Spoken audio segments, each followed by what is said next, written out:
우리는 가끔 신문 방송이나 여러 가지 이러한 그러한 대화의 채널을 통해서 들려오는 즐거운 소식이 있을 때 어떤 사람이 다른 그러한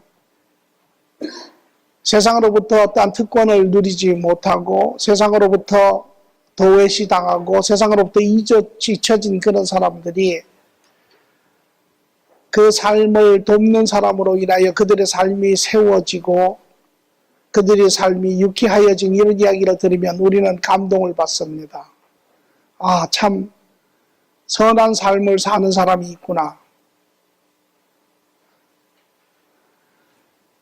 그리고 모든 사람들이 그런 이야기를 더 듣기를 원하죠.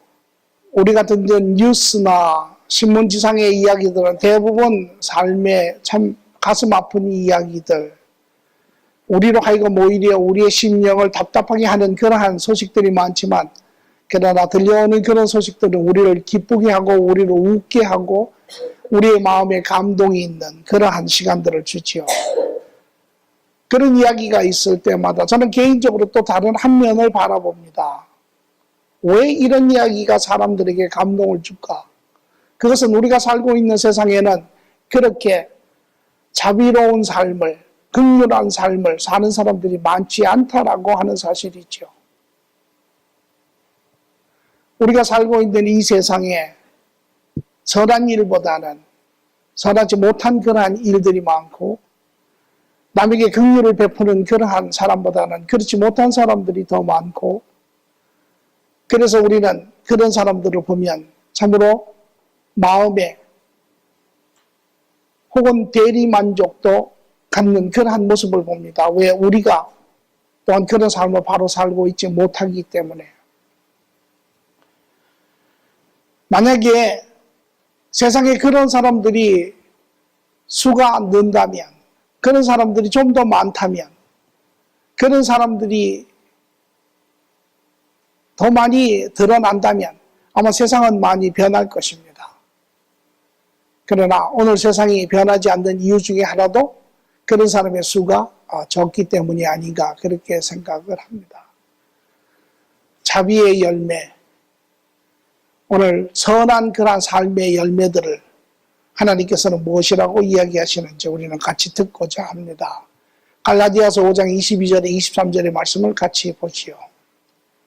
오직 성령의 열매는 사랑과 희락과 화평과 오래 참음과 자비와 양성과 충성과 온유와 절제니 이 같은 것을 금지할 법이 없느니라.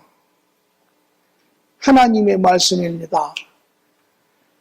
하나님이 하시는 모든 일, 하나님이 거하시는 영역, 하나님이 타치하시는 모든 영역에 나타나는 그러한 열매의 모습이 9가지가 있지요.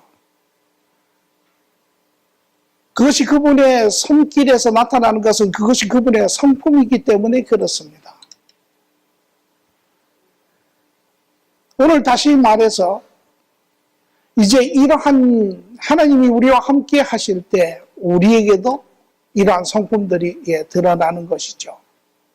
오늘 이 본문의 말씀을 우리는 기억하며 우리는 그런 질문을 합니다. 어떤 사람이 그런 열매를 맺을 수 있을까요?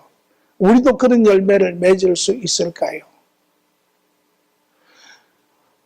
우리도 이런 사람들을 세상에서 더 많이 보기를 원하는데 그러면 세상이 많이 달라질 텐데 훨씬 지금보다 살기 좋을 텐데 오늘 하나님의 말씀은 그 열매를 맺을 수 있는 자가 너희들이라는 것입니다.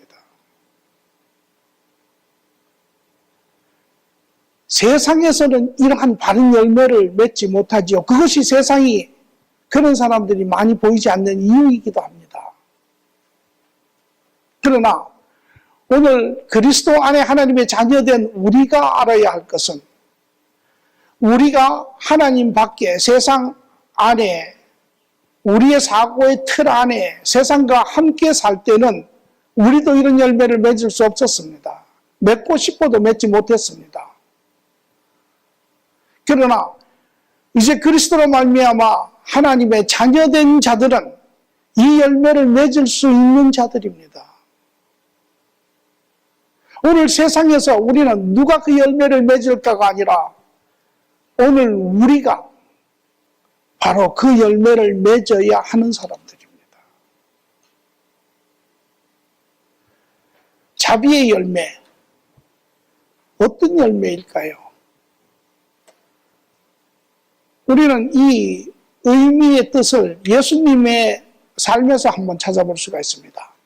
마태복음 9장 36절에 보니까 예수님이 이 땅에 계셨을 때 무리를 보시고 불쌍히 여기시니 이는 그들이 목자 없는 양과 같이 고생하며 기진함이라. 예수님이 세상을 보시며 그의 마음에 말씀하시기를 참으로 저들이 안타깝다라는 것입니다. 자비는 긍휼, 불쌍히 여기는 것이 바로 자비입니다. 오늘 우리는 세상을 바라보고 우리 주위에 있는 사람들을 볼 때 우리는 어떠한 그러한 긍휼한 마음을 갖습니까? 그러면 세상에는 이러한 긍휼한 마음이 없습니까? 전부 다 무정한 사람들, 무자비한 사람들, 이런 사람들만 있습니까? 그렇진 않습니다. 세상 안에서도 우리는 이런저런 이야기를 긍휼한 어떤 사람이 누구를 도왔다 하는 그런 이야기를 우리는 듣죠. 그런데 여기에 한 가지 문제가 있습니다. 왜 그들의 그러한 긍휼한 삶의 모습, 그러한 긍휼한 행위는 우리에게 큰 감동을 주지 않습니까? 수많은 사람들이 다른 사람을 돕고 다른 어떤 경우를 만들어가고 이런 이야기가 있는데 그런 사람들보다는 한 이름도 없는 사람이 자기의 삶을 내려놓고 세상으로부터 도외시된, 세상으로부터 잃어버린, 세상으로부터 어떤 특혜도 받지 못하는 그런 오지의 아이들을 가서 돌볼 때 왜 사람들은 그 이야기를 통하여 감동을 받습니까? 왜 사람들은 그의 죽음을 슬퍼합니까? 왜 사람들은 그 사람과 아무런 연관이 없는데 그의 장례식에 가서 그를 왜 웁니까? 그것은 세상이 베푸는 자비에는 문제가 있습니다. 우리가 세상이 베푸는 자비를 가만히 보면 한 두 가지의 내용이 특징이 있습니다. 그것은 하나는 자기의 논리와 자기의 합리에 해당될 때 우리는 긍휼을 베풉니다. 아, 저 사람은 긍휼함을 받기에 합당하다라고 우리가 판단을 할 때 우리는 그 사람에게 긍휼을 베풉니다. 없는 사람이, 가난한 사람이 우리에게 와서 도움을 청합니다. 그런데 우리가 보기에는 사지가 멀쩡해요. 건강합니다. 우리 내면이 뭐라고 이야기하냐면 사지가 멀쩡한 친구가 나가서 일하면 되지. 왜 손을 내미는가 하고 우리의 그러한 논리적인 범주에 해당되지 않습니다. 그럼 우리는 돕지 않지요. 그 사람이 어떤 상황에 있든 어떤 여건이 있든 그것은 중요하지 않습니다. 또 두 번째는 우리가 돕는다 하더라도 그 도움은 우리의 의지적 범위 안에 있습니다. 다시 말하면 우리가 가진 것, 우리가 주기 원하는 그 범위 안에서 우리는 돕습니다. 그 이상은 돕지 않습니다. 그 사람이 저는 이만큼이 필요합니다 해도 그만큼 주지 않습니다. 이게 세상에서 베푸는 긍휼이고 그러한 긍휼은 자기중심적인 긍휼이고 피상적인 긍휼이고 이러한 긍휼이 세상에서 도처에 일어나고 있지만 사람들은 그것으로 인하여 감동을 받지 않습니다.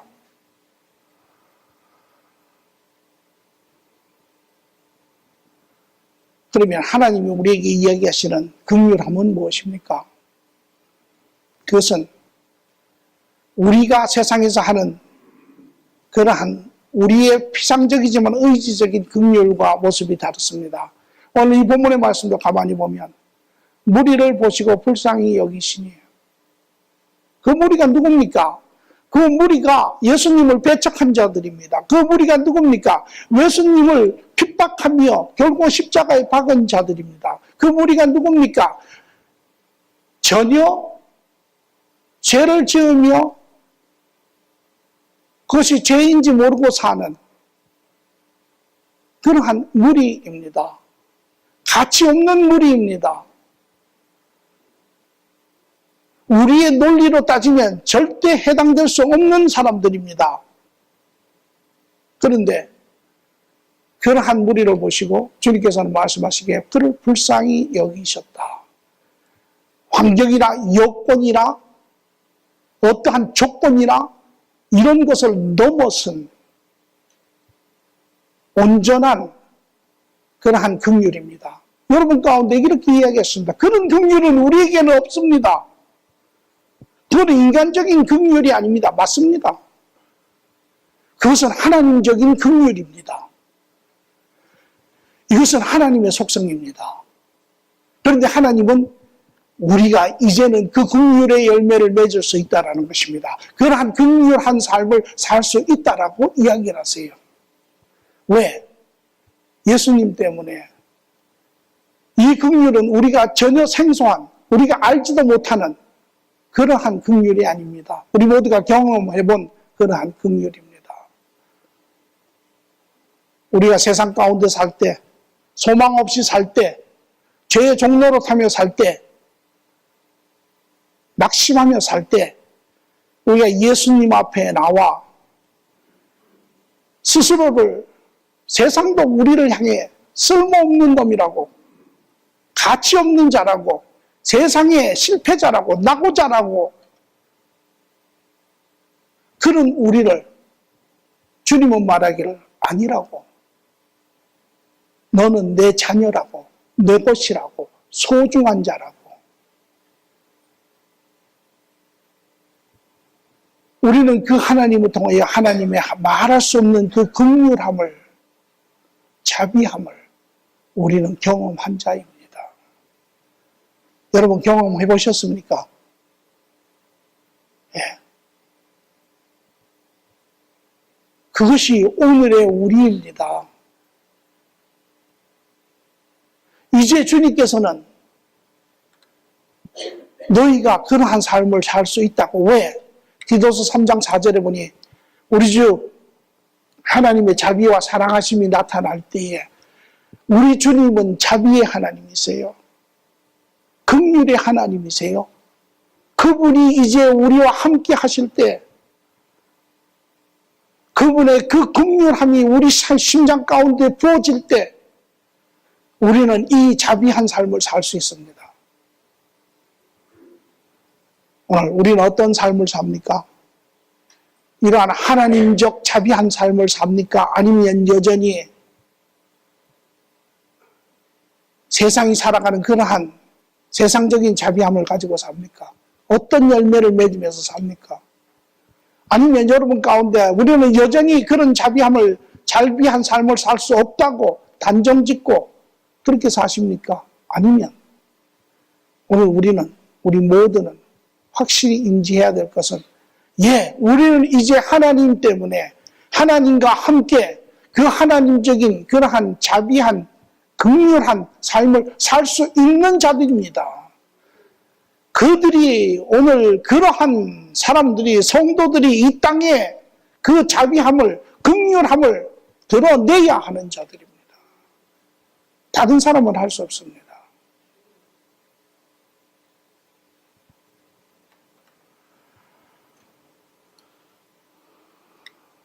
그런데 항상 우리에게는 또 하나의 딜레마가 있죠. 현실적인 딜레마가 있습니다.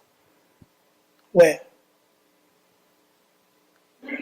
우리 안에 그렇게 하나님이 말씀하신 것처럼 하나님의 그 긍휼함이 폭포수처럼 쏟아진다면 왜 우리가 긍휼한 삶을 살지 못하겠습니까? 그런데 우리 안에 우리가 보는 것은 무엇입니까? 마치 메마른 샘터와 같습니다. 물이 끊어진 그러한 샘물과 같습니다. 우리 안에 메말라 있는 우리의 심령 안에 우리는 그러한 긍휼한 마음이 없습니다. 그래서 우리는 우리의 마음을 쫓아 긍휼함을 행하는 것이 아니라 오히려 메마른 각박한 강팍한 그러한 마음을 쫓아 우리는 살죠. 왜 그렇습니까? 그러면 하나님이 우리에게 거짓말하신 것입니까? 그렇지 않습니다. 우리의 심령 안에 우리의 죄성이 우리를 주장할 때 우리는 하나님과의 관계가 끊어지고 하나님과 관계가 끊어질 때 우리 안에 하나님의 그러한 부으심이 멈추게 되죠. 오늘 이것이 우리가 현실 가운데 긍휼함을 느끼지 못하고 긍휼한 삶을 살지 못하는 그러한 이유이기도 합니다. 그 중에서 특히 어떠한 죄성이 우리의 그런 자비함을 막고 있습니까? 첫째는 교만함입니다. 교만함은 무엇입니까? 교만함은 내가 다른 사람보다 낫다라는 것입니다. 다시 말하면 다른 사람들은 나보다 못하다라는 거죠. 우리가 살고 있는 이 세상은 모든 것이 경쟁 시대이고 경쟁의 시대에는 서로 비교를 합니다. 서로 비교를 하고 그 비교하는 가운데서 누가 더 생존 모드에서 살아남느냐, 누가 더 낫느냐를 항상 우리는 세상 가운데서 배웠습니다. 그래서 항상 우리 안에 내면의 타락한 부분에는 항상 교만함이 있습니다. 나는 다른 사람보다 낫다. 나는 다른 사람보다 가진 것이 많고 나는 다른 사람보다 더 지혜롭고 나는 다른 사람보다 배운 것이 많고 나는 다른 사람보다 더 지위가 높고 항상 나는 다른 사람보다 낫다라고 하는 내 내면의 교만함이 자리 잡으면 우리는 남을 긍휼하게 여길 수 없습니다.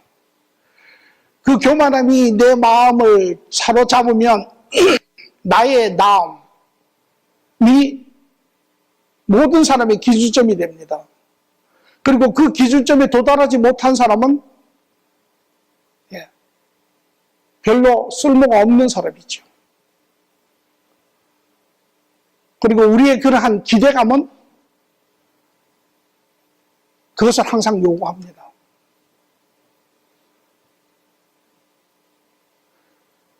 이러한 교만은 우리가 세상 가운데 살면 아주 쉽게 우리 안에 들어오는 그런 부분입니다. 왜? 세상이 그렇게 돌아가고 있기 때문에. 그러면 우리는 더 이상 하나님과의 관계가 이루어지지 않습니다.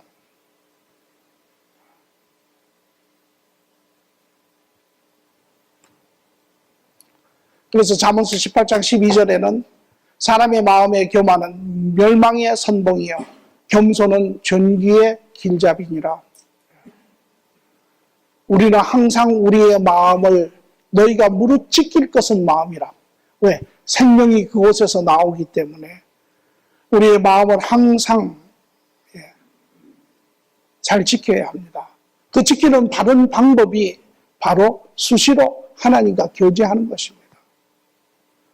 하나님과 교제할 때 우리는 우리 안에 들어오는 그러한 마음을 우리는 하나님 앞에 굴복시키는 그러한 사람들이죠.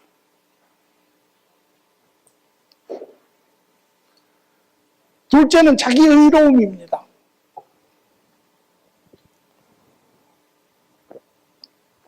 내가 의롭다고 하는 마음이 드는 순간 우리는 넘어집니다. 내가 의롭다고 하는 것은 나는 괜찮다라는 것입니다. 다른 사람들은 다 안 괜찮은데 나는 괜찮다라는 것입니다. 이 자기 의로움은 우리가 누구였는지를 잃어버리는 순간에 우리 안에 자리 잡기 시작합니다. 우리는 절대 괜찮은 사람이 아니었습니다. 우리는 안 괜찮은 사람이었습니다.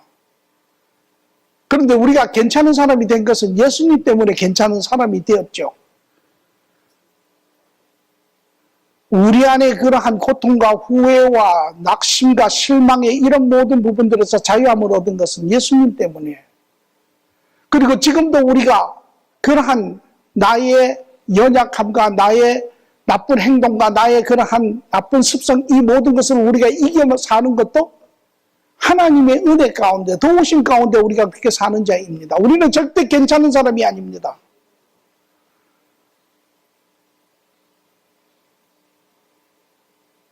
그런데 우리가 그것을 잃어버리는 순간 우리는 스스로가 괜찮다라고 이야기합니다. 내가 괜찮으면 다른 사람은 괜찮지 않습니다.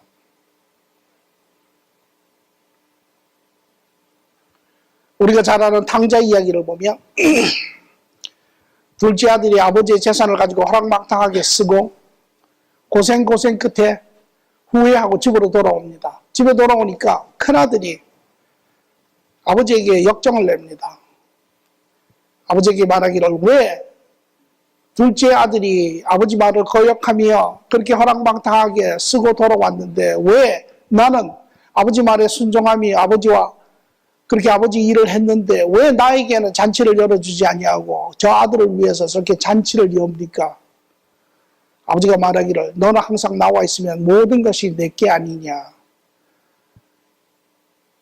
그 큰아들도 자랑할 것이 없습니다. 왜? 모든 것이 아버지로부터 왔기 때문에. 그것을 잃어버리는 순간 우리는 괜찮다라고 생각합니다. 의로운 자라고 생각합니다. 그리고 다른 사람을 비난하기 시작하죠. 그래서 이러한 자기의 의로움이 생기면 나타나는 특징이 바로 무엇이냐면 남을 비난하기 시작합니다. 남을 정죄하기 시작합니다. 마태복음 7장 1절에서 2절을 보니까 비난받지 아니하거든 비난하지 말라. 다시 말하면 너희가 비난하면 너희도 비난을 받으리라. 다시 말하면 너희가 비난하면 너희는 깨달아 알아야 된다는 것입니다. 왜? 그 비난함이 너희의 그러한 자적 의로움에서 나오는 것이다라는 것이죠.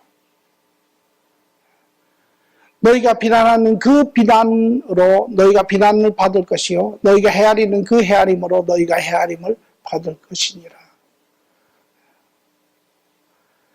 오늘 우리 심령 가운데 우리가 세상 안에 깊이 들어가 세상의 사람들과 같이 그 삶을 보고 살면 우리의 심령은 틀림없이 이러한 자기 교만함과 자기 의로움으로 채워질 수밖에 없습니다.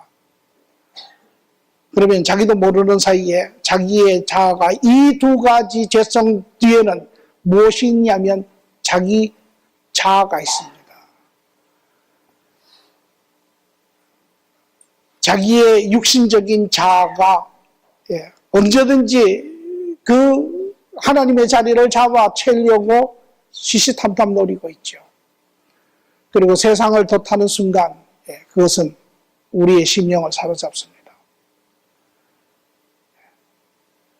오늘 우리는 이런 부분을 주의해야 하고 그렇게 하기 위해서는 우리는 항상 깨어 있어야 하죠. 항상 주님과 경건의 시간을 하는 것이 참으로 소중합니다. 이것이 하나님이 우리에게 거짓말을 하신 것도 아니고 하나님의 말씀이 틀려서도 아니고 이것이 오늘 우리 삶 가운데 실질적으로 우리 내면에 일어나고 있는 일이기 때문에 그렇습니다. 그래서 그리스도께서 우리 안에 부으시지만 우리는 현실 가운데 열매를 맺지 못하고 사는 그러한 모습입니다. 이제 우리는 그리스도 안에서 열매를 맺을 수 있는 자입니다. 맺어야 합니다. 여러분, 그리스도인이 된다는 것이 무엇입니까? 그리스도인이 된다는 것은 우리의 원래의 형상, 하나님의 형상을 회복하는 것입니다. 하나님의 형상을 회복한다는 것이 무엇입니까? 이제 우리의 죄 가운데 살았던 옛 몸, 죄성의 부분들을 다 내려놓고 하나님의 새로운 것으로 채우는 것이죠. 그렇다면 이제 우리 안에 우리는 하나님의 말씀을 쫓아 하나님의 길을 쫓아 하나님과의 바른 교제 안에 우리의 옛 부분들을 옛사람을 내려놓고 우리는 가야 하는 자입니다. 그리할 때 우리는 이 땅에서 열매의 결과를 맺는 자들이죠. 그래서 우리는 이제 의식적으로 깨어서 의식적으로 바른 선택을 통해서 우리는 자라가는, 바르게 되는 그러한 과정에 있는 사람들입니다.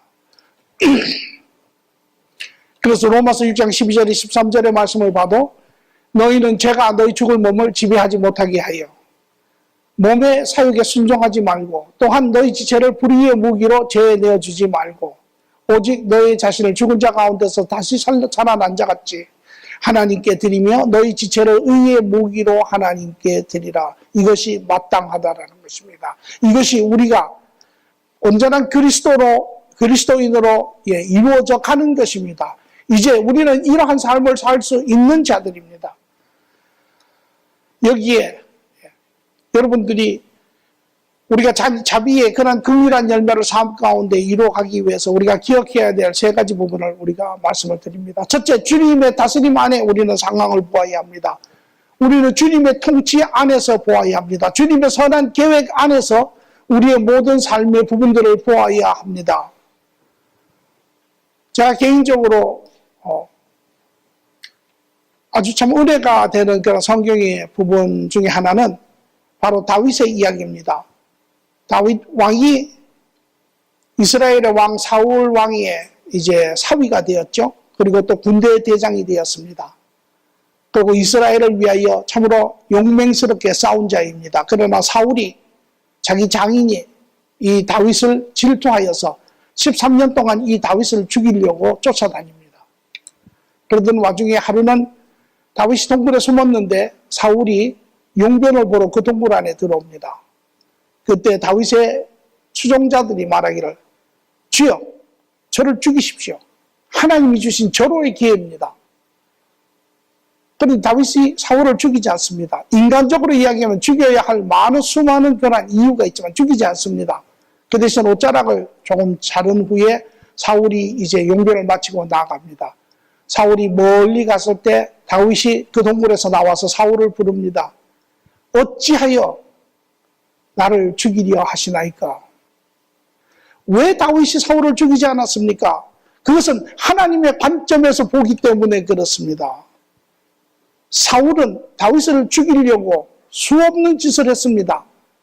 인간적으로는 이유가 있습니다. 죽일 그런 것이 있습니다. 그러나 다윗이 본 것은 그도 하나님의 사람이고 사울은 하나님께서 기름을 부어서 이스라엘의 왕으로 삼은 자입니다.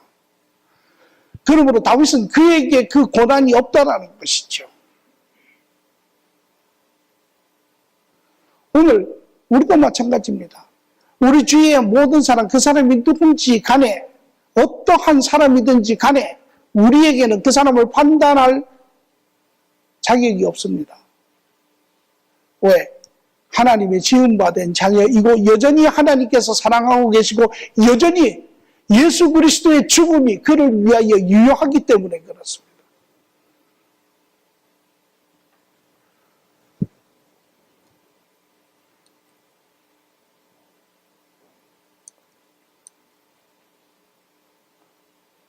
그래서 히브리서 4장 13절도 또 마음의 생각과 뜻을 판단하나니 지으신 것이 하나도 그의 앞에 나타나지 않음이 없고 우리의 결산을 받을 시리에 눈앞에 만물이 벌거벗은 것 같이 드러나 있느니라.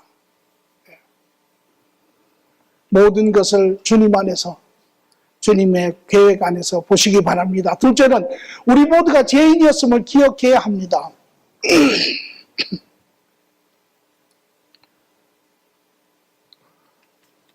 오늘 우리가 죄에서 해방되고 오늘 우리가 죄를 이기며 살 수 있고 바른 행동과 바른 길을 할 수 있는 것,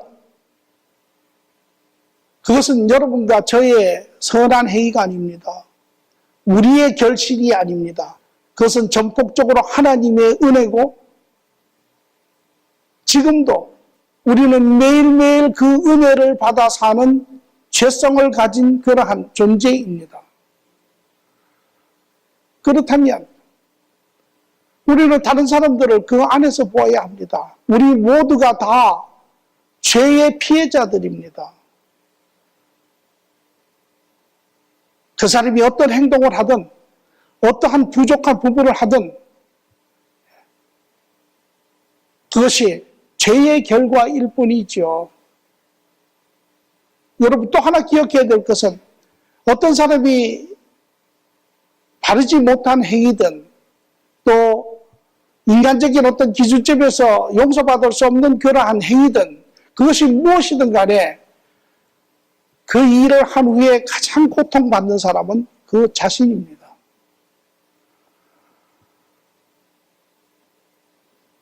그래서 로마서 3장 10절에도 기록된 바 의인은 없나니 하나도 없으며 우리 모두가 자랑할 것이 하나도 없지요. 내세울 것이 아무것도 없습니다. 그렇다면 오히려 우리는 동병상련의 그러한 관점으로 우리는 서로가 서로에 대해서 긍휼한 마음으로 바라보아야죠.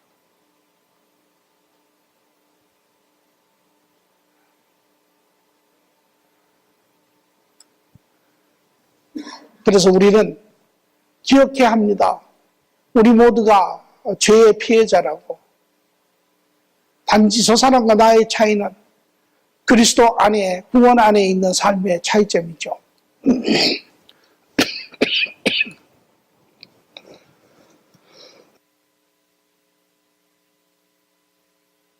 그리고 세 번째는 우리가 가져야 할 관점은 우리는 그리스도 안에 전부 다 온전한 자가 될 수 있는 사람들입니다. 오늘 그리스도 안에 우리가 지어져 가고 있지요. 우리가 그리스도 안에 이제 옛것을 버리고 잘못된 길을 버리고 새 길을 갈 수 있지요.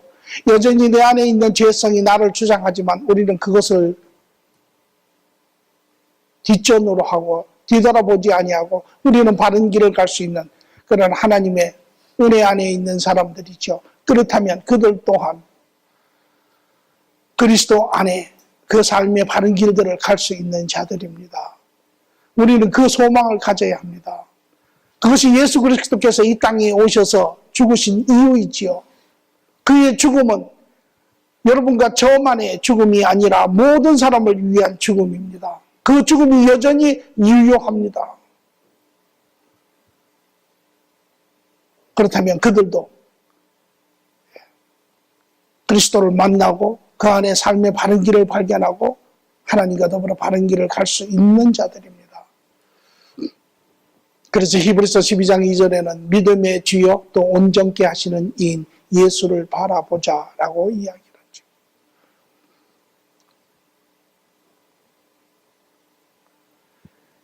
우리가 잘 아는 12제자, 예수님과 3년을 살았지만 그들의 삶은 그렇게 평탄한 삶은 아니었습니다. 예수님의 관점에서 보면 형편없는 자들이었습니다. 가르쳐도 이해하지 잘 못합니다. 보여줘도 잊어버립니다. 그래서 예수님께서 내가 언제까지 내가 너희들에게 참아야 하느냐라고 이야기까지 하실 정도로 그렇게 아둔한 제자들이었습니다. 한 번은 예수님이 제자들을 데리고 사마리아를 지나가는데 제자들이 그 사마리아 성에 들어갔다가 쫓아옵니다. 주님, 우리가 사마리아 성에 들어갔는데 유대인들이 우리를 배척합니다. 우리를 영접하지 않습니다. 그랬더니 제자 중에 둘이 예수님을 돕는다 하시고 뭐라고 이야기해요? 주님, 우리가 하늘에 기도해서 불을 떨어뜨려 저들을 다 확 태워버릴까요? 그렇게 이야기를 합니다. 그런 제자들이었어요. 그러나 예수님은 때로는 참으로 답답하기도 하셨겠죠. 그런데 예수님은 그들에게 실망하지 않았습니다. 왜? 그들이 때가 되면 우리가 사도행전에서 보는 것처럼 약속의 성령이 그들에게 임한 후에 그 아둔한, 그 이해하지 못한, 그 자기 틀에 갇힌 그 12명이 그 틀을 깨고 나옵니다. 그리고 그 주님과 동행하며 세상을 움직이는, 세상을 변화시키는 그러한 존재로 변하는 모습을 우리가 보죠. 주님 안에서 우리 모두는 다 변하는 자들입니다. 낙심이 됩니까? 여러분의 자녀가 변하지 않습니까? 여러분의 주위에 있는 사람들이 전혀 변하는 것 같지 않습니까? 그렇지 않습니다. 그리스도가 그의 삶에 찾아오시면 다 변합니다. 그것이 우리의 소망이죠. 그래서 우리는 이 세 가지를 기억해야 합니다. 주 안에서 모든 상황, 모든 관계를 우리는 보아야 하고 그 안에서 우리는 남을 비난하기 이전에 우리가 누구였는지를 기억해야 합니다. 지금도 누구였는지를 기억하고 또한 그들 또한 그리스도 안에 우리와 같이 온전하게 세워지는 그 모든 가능성을 가진 자들입니다. 그래서 로마서 12장 17절에 말하기는 아무에게도 악을 악으로 갚지 말며 모든 사람들 앞에 선을 도모하라. 가능합니까? 아니, 하나님 가능하지 않습니다. 이것은 불가합니다. 여러분 그렇게 생각하시면 여전히 여러분은 여러분의 육의 생각으로 여러분의 의지적으로 여러분의 제한성을 가지고 여러분이 이야기하는 것입니다. 그러나 그리스도 안에 하나님과 함께하는 자라면 주님 가능합니다. 나는 할 수 없지만 주님과 함께하면 가능합니다. 우리는 모든 악을 이기고 모든 선을 하나님 이루어낼 수 있습니다. 그 상황이 어떠하든지 여건이 어떠하든지 관계가 어떠하든지 그 내용이 어떠하든지 우리는 이겨낼 수 있습니다.